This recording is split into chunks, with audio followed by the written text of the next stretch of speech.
Alright, so a little bit of background. There are actually hundreds of different flu types that scientists call strains. The word flu itself is actually just sort of a catch-all term for all the unique strains. So you don't get your flu shot, right? Now, what's inside that shot is actually this one tiny little region of this one tiny little protein that is actually completely unique to each different strain of flu.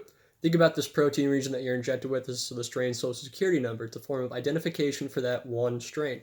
Now, this helps you in that you're pre-exposed to the little protein regions of the specific strains, and it causes your body to make antibodies against the strains, which you'll have preemptively as a defensive measure in case that strain tries to infect you during the flu season.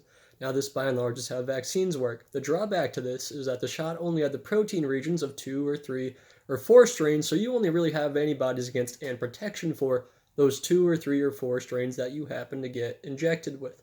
Now, this becomes a problem because there are actually hundreds of strains that exist and could be common that flu season. There's a bit of an educated guessing game with the flu shot, and scientists just really have to hope that the strains that they chose to put in the shot are the ones that end up circulating and interacting with people. However, there were some scientists that thought this wasn't the best way to go about it. They injected groups of camels with all the identifying protein regions of over 100 strains, and they cherry picked the antibodies made by the camels that worked against 10 or 20 or 30 different strains, lots of cross reactivity.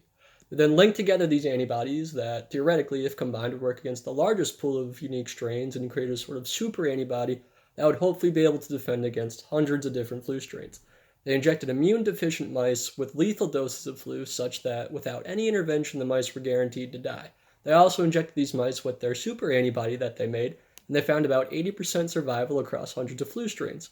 Now, by and large, they deemed it a success, and they offered much broader protection than would be offered by a standard flu shot.